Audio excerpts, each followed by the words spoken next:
माँ वैष्णो देवी की कथा। माँ वैष्णो देवी जम्मू कश्मीर के राज्य में त्रिकूट पर्वत की सुंदर गुफा के भीतर महाकाली, महालक्ष्मी, महासरस्वती की 3 भव्य पिंडियों के रूप में विराजमान है। ऐसी मान्यता है कि इस स्थान पर सती की एक भुजा गिरी थी। भारत का यह प्रसिद्ध शक्तिपीठ है एवं यहाँ भक्तजनों की बड़ी संख्या में आना जाना लगा रहता है। बर्फ पड़ने के थोड़े दिनों के अतिरिक्त सारे वर्ष भक्तजन माँ वैष्णो के दर्शन करके धन्य होते हैं एवं मनवांछित फल प्राप्त करके माँ की जय जयकार करते हैं। जहाँ प्रतिवर्ष लाखों की संख्या में यात्री दर्शन करके मनोकामना पूर्ण करते हैं। वैष्णो देवी का इतिहास। वैष्णवी देवी का इतिहास। समय समय पर महाशक्ति के भिन्न भिन्न रूप धारण कर दुष्टों का नाश करके भक्तों की रक्षा की है। देवताओं में एकत्रित तेज समूह में उत्पन्न महाशक्ति ने कालांतर में महाकाली, महालक्ष्मी एवं महासरस्वती के रूप धारण किए। यह तीनों रूप ही रज, तम और सात्विक गुणों के प्रतीक हैं। कथा के अनुसार त्रेता युग में जब पृथ्वी पर रावण, कुंभकर्ण, खरदूषण आदि राक्षसों ने अत्यधिक अत्याचार आरंभ किए, तब समस्त शक्तियों ने एकत्र होकर धर्म और साधुओं की रक्षा के लिए अपने सम्मिलित तेज समूह से एक दिव्य शक्ति को जन्म देने का निश्चय किया। उस शक्तियों के तेज समूह से एक सुंदर दिव्य कन्या उसी समय प्रकट हुई। कन्या ने महाशक्तियों से पूछा, आपने मुझे क्यों उत्पन्न किया? महाशक्तियों ने उस दिव्य कन्या से कहा कि इस संसार में हमने तुम्हें धर्म की रक्षा एवं उसके प्रचार के लिए उत्पन्न किया है। तब उन महाशक्तियों ने उस दिव्य कन्या से आग्रह किया कि अब तुम दक्षिण भारत में जाकर रत्नाकर सागर के घर पुत्री बनकर जन्म लो। वहां तुम भगवान विष्णु के अंश से पैदा होगी। तब आप आत्म प्रेरणा से धर्म हित सब कार्य करते रहना। इस प्रकार महादेवियों की इच्छा अनुसार दिव्य कन्या ने रत्नाकर सागर के घर में जन्म लिया। यही कन्या भगवान विष्णु के अंश से पैदा होने के कारण वैष्णवी नाम से प्रसिद्ध हुई और जिस धर्म का प्रचार दिव्य कन्या ने किया वह वैष्णव धर्म कहलाया। कालांतर देवी त्रिकुटा ने अपनी दिव्य शक्तियों से ऋषियों, मुनियों और देवताओं को भी प्रभावित कर दिया। प्रसिद्ध भी फैलती रही और दूर दूर से लोग कन्या के दर्शन के लिए आने लगे। कुछ समय बाद कन्या त्रिकुटा ने अपने पिता से आज्ञा लेकर समुद्र तट पर तप करना आरंभ कर दिया। वहीं भगवान रामचंद्र जी के ध्यान में लीन होकर उनके आगमन की प्रतीक्षा करने लगी।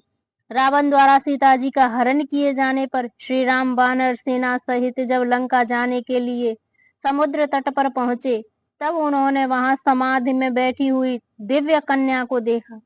श्री राम के पूछने पर त्रिकुटा ने अपने परिचय दिया और तपस्या का कारण बताया कि मैंने आपको पति के रूप में पाने का निश्चय किया है। तब भगवान राम ने उत्तर दिया कि हे सुंदरी, मैंने तो इस अवतार में एक पत्नी व्रती होने का संकल्प लिया है, किंतु तुम्हारे तप का फल तुम्हें अवश्य प्राप्त हो, इसलिए मैं किसी दिन तुम्हारे पास वेश बदल कर अवश्य आऊंगा। उस समय यदि तुमने मुझे पहचान लिया तो मैं तुम्हें ग्रहण करूंगा। इतिहास बताता है कि लंका से अयोध्या लौटते समय भगवान एक वृद्ध साधु का रूप धारण कर कन्या के पास आए, किंतु वह उन्हें पहचान न सकी। तो भगवान ने कन्या को यह आश्वासन दिया कि कलयुग में, कल की अवतार में मैं तुम्हें मेरी सहचरी बनोगी। उस समय तक तुम उत्तर भारत के मणिक पर्वत पर 3 शिखरों वाले त्रिकुट पर्वत की सुरम्य गुफा में, जहाँ 3 महाशक्तियों का निवास है, तपस्या में मग्न रहो, वहां पर तुम अमर हो जाओगी। तो उन्होंने यह भी कहा कि लंगर वीर तुम्हारे प्रहरी रहेंगे, सब और तुम्हारी महिमा फैलेगी और तुम वैष्णव देवी नाम से प्रसिद्ध होगी। इस तरह ऐसा विश्वास किया कि रत्नाकर सागर की यही कन्या वैष्णवी, जो देवियों के पुण्य आशीर्वाद से प्राप्त हुई, त्रेता युग से ही सुंदर गुफा में विराजमान है। युग बदलते रहे, माता अपनी लीला समय समय पर करती रही। बोल साचे दरबार की जय। कथा माता वैष्णो देवी की। कटरा से लगभग 2 किलोमीटर की दूरी पर हंसाली नाम ग्राम के लगभग 700 वर्ष पूर्व माता के परम भक्त श्रीधर जी हुए थे, जो इसी ग्राम के निवासी थे। वे नित्य नियम से पूजा किया करते थे। संतान न होने के कारण वह दुखी थे। कहा जाता है कि श्रीधर जी की सच्ची उपासना और दृढ़ विश्वास देखकर माँ वैष्णो को स्वयं एक दिन कन्या रूप धारण कराना पड़ा। भक्त जी कंजक पूजन की तैयारी कर रहे थे। छोटी छोटी कन्याएं उपस्थित थीं। जगत माता भी उन्हीं में कंजक बनकर आ गईं। पांव धोकर भोजन परोसते समय श्रीधर जी की दृष्टि उस महादिव्य रूप कन्या पर भी पड़ी। भक्त जी विस्मय में डूब गए। उन्होंने वह कन्या देखी और न ही उनके गांव की रहने वाली प्रतीत होती थी। अन्य कन्याएं तो दक्षिणा लेने पर चली गईं, पर वह दिव्य कन्या वहीं पर बैठी रही। श्रीधर जी ने उससे कुछ प्रश्न करने ही वाले थे कि कन्या रूपी महाशक्ति स्वयं बोली, मैं तुम्हारे पास एक काम से आई हूँ। तब कन्या ने बात जारी रखते हुए कहा कि अपने गांव में और आसपास यह संदेश दे आओ कि कल दोपहर आपके यहाँ महान भंडारे का आयोजन है, इससे अधिक कुछ न कहना। इतना कहकर वह कन्या वहां से आलोप हो गई। यह देखकर श्रीधर जी विचारों में डूब गए और सोचने लगे कि आखिर यह कन्या कौन थी। उन्होंने सोचा कि हो न हो यह जरूर कोई शक्ति थी, परंतु भंडारे वाली समस्या से श्रीधर जी परेशान हो गए। अंत में उन्होंने कन्या की बात को ही सर्वोपरि रखा तथा कन्या के कहे अनुसार आसपास के गांव में भंडारे का निमंत्रण देने निकल पड़े। जब श्रीधर जी ने भंडारे का संदेश देने एक गांव से दूसरे गांव जा रहे थे, तो मार्ग में साधुओं के एक दल को देखकर श्रीधर जी ने उन्हें प्रणाम किया और साथ ही उन्हें होने वाले भंडारे के पधारने का निमंत्रण भी दिया। गोरखनाथ ने भक्त जी से उनका नाम पूछा और मुस्कुराए बोले, ब्राह्मण, तू मुझे भैरवनाथ और अन्य 360 चेलों का भोजन का निमंत्रण देने में भूल रहा है कि हमें तो देवराज इंद्र भी भोजन न दे सके। तब श्रीधर जी ने उन्हें कन्या के आगमन का वृतांत सुनाया। गोरखनाथ ने सोचा कि ऐसी कौन सी कन्या है जो सबको भंडारा खिला सकती है, परीक्षा करके देखनी चाहिए। अतः उन्होंने श्रीधर जी से कह दिया कि उन्हें भोजन का निमंत्रण स्वीकार है। श्रीधर जी गांव गांव घूमते थके हारे रात को आकर सो गए, परंतु प्रातः काल होते ही फिर पंडित जी इस विचार में खो गए कि उनमें तो इतने बड़े भंडारे की सामर्थ्य नहीं, प्रबंध कैसे होगा। ना मालूम समय कब व्यतीत हो गया और भीड़ एकत्रित होने लगी। निश्चित समय पर गोरखनाथ और भैरवनाथ भी अपने चेलों सहित आ गए। इस तरह श्रीधर जी चिंता में बैठे हुए थे कि अचानक ही दिव्य रूपा कन्या प्रकट हो गई और पंडित जी के सम्मुख आकर बोली, अब सब प्रबंध हो जाएगा, उठिए और योगियों से कहिए कि कुटिया में चलकर भोजन करें। श्रीधर जी उत्साह से उठे और गुरुजी से भोजन के लिए कुटिया में पधारने को कहा। तब गुरुजी बोले, हम चेलों सहित इस कुटिया में नहीं आ सकते क्योंकि स्थान बहुत छोटा है। इस पर श्रीधर जी ने कन्या के कहे अनुसार उन्हें पधारने का आग्रह किया। माँ की कृपा से जिस समय सब कुटिया में गए तो सब के सब आराम से बैठ गए। फिर भी जगह बच रही। बाहर भी सब लोग बैठे थे। कन्या ने अब अपने एक दिव्य पात्र से सबको भोजन देना आरंभ किया तो सब हैरान होकर देखने लगे। तब गोरखनाथ और भैरव ने परस्पर विचार किया कि यह कन्या अवश्य ही कोई शक्ति है, परंतु यह कौन है इसका भी पता न लगाना चाहिए। इस तरह जिस कन्या सबको भोजन परोसती हुई भैरवनाथ के पास पहुंची तो भैरव ने कहा, तूने सबको उनकी इच्छा का भोजन, तुम्हें क्या चाहिए। भैरव ने देवी से मांस और मंदिरा मांगी। तब कंजक ने कहा कि यह ब्राह्मण के घर का भंडारा है, अतः जो कुछ वैष्णव भंडारे में होता है वही मिलेगा। परंतु भैरव हठ करने लगा क्योंकि उसने तो कन्या की परीक्षा लेनी थी। परंतु भैरवनाथ के मन की बात तो वैष्णवी देवी पहले ही जान चुकी थी। ज्यों ही भैरव ने क्रोध करके कन्या को पकड़ना चाहा, तब वह कन्या रूपी महाशक्ति अदृश्य हो गई। तब भैरवनाथ ने योग विद्या के बल से देखा कि वह दिव्य कन्या पवन रूप होकर त्रिकूट पर्वत की ओर बढ़ रही है। योगी राज भैरव ने भी कन्या का पीछा करना प्रारंभ कर दिया। दर्शनी, दरवाजा, बाण गंगा, चरण, जून गुफा में देवी ने कुछ महीने तक विश्राम किया। भैरव फिर भी खोज करता रहा। अंत में किसी प्रकार सुंदर गुफा के समीप पहुंचकर देवी ने भैरव का वध किया। प्रथा के अनुसार माता के दर्शनों के पश्चात ही श्रद्धालु वापसी पर भैरव मंदिर में दर्शन करते हैं।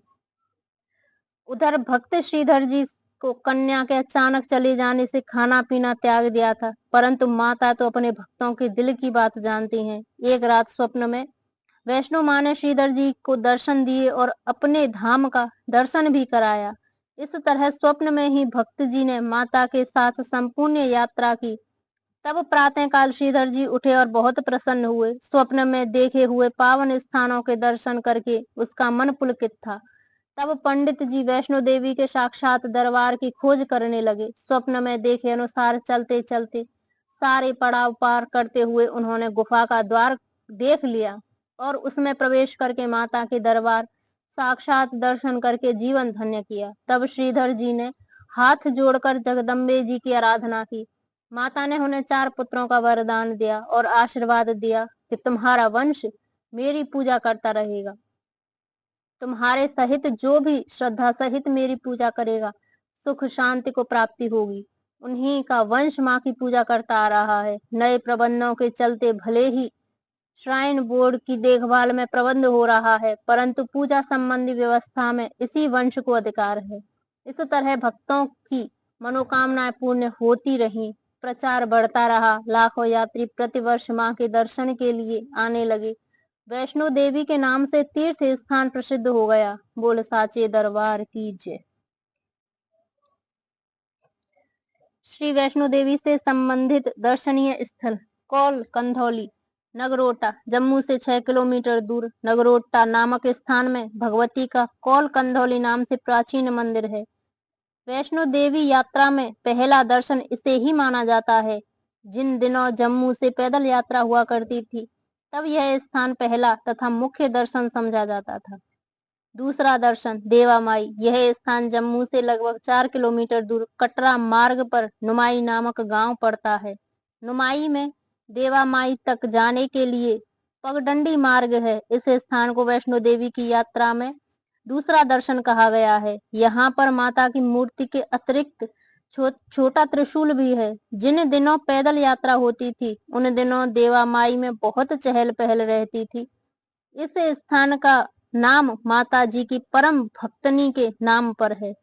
बाबा जित्तो कटरा से रियासी जाने वाली सड़क पर माता वैष्णो देवी के परम भक्त बाबा जित्तो का जन्म स्थान है। यहाँ पर जो पवित्र जल धारा बहती है, ऐसा विश्वास किया जाता है कि उसमें स्नान करने से स्त्रियों के बांझपन का दोष दूर होता है। श्रद्धालु भक्त मनोकामना पूर्ण होने पर यहाँ भंडारा करते हैं और बाबा जित्तो का गुणगान करते हैं। रघुनाथ मंदिर कटरा। कटरा से लगभग आधा किलोमीटर दूरी पर बना हुआ यह सुंदर मंदिर स्वामी नित्यानंद जी द्वारा बनवाया हुआ है। यहाँ श्री रघुनाथ जी के अतिरिक्त हनुमान जी का विशालकाय मूर्ति है। भगवान आशुतोष का मंदिर स्वामी नित्यानंद जी की समाधि भी बनी हुई है। वैष्णो देवी जाते हुए यात्री रास्ते में इस स्थान के दर्शन कर सकते हैं। भूमिका मंदिर कटरा से लगभग 2 किलोमीटर की दूरी पैंथल जाने वाली सड़क पर यह ऐतिहासिक मंदिर है। यही वह स्थान है जहां से माता वैष्णो देवी की कलयुग की कहानी की विशेष भूमिका बंधती है। कहा जाता है कि लगभग 700 वर्ष पहले यहीं पर भक्त बाबा श्रीधर जी ने देवी के कन्या रूप में साक्षात दर्शन हुए। इसी स्थान पर दिव्य कन्या ने अपने दिव्य कमंडल से नाथों को भंडारा दिया और भैरवनाथ के अभद्र व्यवहार की चेष्टा करने पर आलोप हो गई। दर्शनी ड्योढ़ी दिव्य कन्या भूमिका नामक स्थान में अदृश्य होकर इसी स्थान में होती हुई त्रिकूट पर्वत की ओर बढ़ी। त्रिकूट पर्वत का पहला दर्शन यहाँ होता है। बाण गंगा कन्या रूपी महाशक्ति जब उक्त स्थान से होकर आगे बढ़ी तो उसके साथ लांगुर वीर भी था। चलते चलते वीर लांगुर को प्यास लगी तो देवी ने पत्थरों में बाण मारकर गंगा प्रवाहित कर दी। और अपने प्रहरी को प्यास को तृप्त किया। उसी गंगा में देवी के अपने केश धोकर संवारे, इसलिए इसे बाण गंगा भी कहते हैं। यह स्थान कटरा से 2 किलोमीटर और पिछले दर्शनी दरवाजा नामक स्थान से 1 किलोमीटर है। समीप ही मंदिर है। अधिकांश लोग यहाँ स्नान भी करते हैं। वास्तव में यहाँ से त्रिकूट पर्वत की कठिन चढ़ाई प्रारंभ होती है। चरण पादुका मंदिर। इस स्थान पर रुककर महाशक्ति देवी ने पीछे की ओर देखा था कि भैरव जोगी आ रहा है या नहीं। रुकने से इस स्थान पर माता के चरण चिन्ह बन गए। इसी कारण इस स्थान को चरण पादुका पुकारा जाता है। आदि कुमारी। कहा जाता है कि इस स्थान पर दिव्य कन्या ने एक छोटी गुफा के समीप तपस्वी साधु को दिव्य दर्शन दिए और गुफा में 9 महीने तक इस प्रकार रही जैसे कोई शिशु अपनी माता के गर्भ में 9 माह तक रहता है। यह वह स्थान है जहाँ तपी ने भैरव को बताया कि वह कोई साधारण कन्या नहीं अपितु महाशक्ति है, आदि कुमारी है। परंतु हठी भैरव ने जैसे ही गुफा में प्रवेश किया, माता ने त्रिशूल प्रहार करके गुफा के पीछे दूसरा मार्ग बनाया और निकल गई। इस गुफा को गर्भ जून और इस स्थान को आदि कुमारी कहा जाता है। हाथी मत्था। आदि कुमारी से आगे क्रमशः पहाड़ी यात्रा सीधी खड़ी चढ़ाई के रूप में प्रारंभ हो जाती है। इससे कठिन एवं हाथी मत्था के समान माना गया है। सांझी छत। हाथी मत्था की चढ़ाई के बाद यात्री सांझी छत पहुंचते हैं। इस स्थान पर पहुंचने के बाद माता के दरबार तक सीधा और उतराई का मार्ग है। यहाँ से मंदिर दिखाई देने लगता है। माता का भवन तथा गुफा का प्रवेश द्वार। गुफा के प्रवेश द्वार पर ही मंदिर अथवा भवन बना है। इसके सामने क्रम में पंक्तिबद्ध होकर भक्तजन दर्शन के लिए प्रतीक्षा करते हैं। गुफा का प्रवेश द्वार काफी तंग है। लगभग 2 गज तक लेटकर या काफी झुककर आगे बढ़ना पड़ता है। गुफा के अंदर सीधे खड़ा नहीं हुआ जा सकता और खटानों की ऊंचाई तथा शुद्ध एवं शीतल जल प्रवाहित होता रहता है, जिसे चरण गंगा कहते हैं। परंतु प्रवेश द्वार संकरा होने के कारण यात्रियों को दर्शन करने में पश्चात वापस आने में भी काफी समय लग जाता है, जिसमें अन्य यात्रियों को बड़ी देर का प्रतीक्षा करना पड़ता है तथा सीमित संख्या में ही लोग दर्शन कर पाते हैं।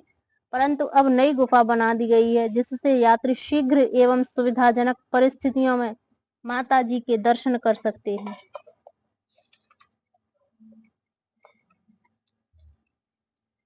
दर्शन मां वैष्णो देवी। पावन धाम वैष्णो देवी जम्मू से लगभग 62 किलोमीटर की दूरी पर स्थित है। यात्री जम्मू से यात्रा आरंभ कर यात्री कटरा पहुंचते हैं। कटरा से 3 किलोमीटर की दूरी पर बाण गंगा है। यहाँ से वैष्णो देवी की गुफा तक पहुंचने के लिए 2 मार्ग हैं, एक सीढ़ी वाला मगर दूसरी के कम तथा दूसरा थोड़ा लंबा है। साधारणतः तीर्थ यात्री दूसरे मार्ग का ही उपयोग करते हैं। श्रद्धालु पूरे मार्ग में जय माता दी, शेरावाली की जय जयकार करते हैं। बाणगंगा के बाद चरण पादुका आता है। यहाँ से लगभग 3 किलोमीटर की दूरी आदि कुमारी है। इसके बाद गर्भ जून गुफा आती है। मार्ग में यात्रियों के लिए अच्छा प्रबंध है। कुछ लोग कटरा से खच्चरों पिट्ठुओं का सामर्थ्यवान पालकी आदि से भी जाते हैं, लेकिन अधिकांश यात्री पैदल यात्रा करते हैं। माँ के दर्शनों की उत्सुकता के लिए सफर कब समाप्त हो जाता है पता ही नहीं चलता। त्रिकुटा पर्वत में स्थित पवित्र गुफा के भीतर के दर्शन आध्यात्मिक चेतना के द्वार हैं।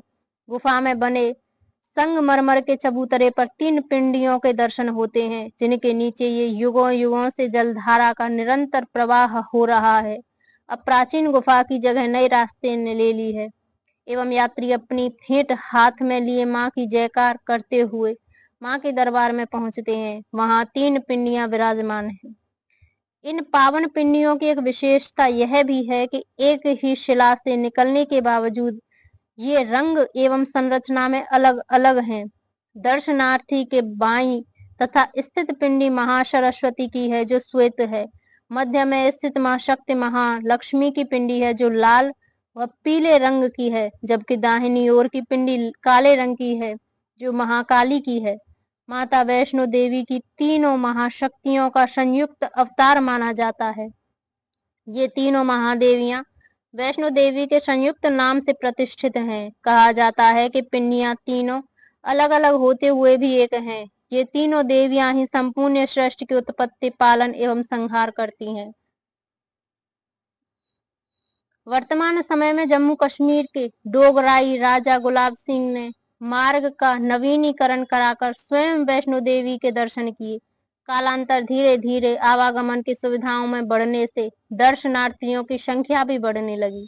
आंकड़े बताते हैं कि आज वैष्णो देवी तीर्थ में आने वाले यात्रियों की संख्या वर्ष में 50 लाख से भी ऊपर है।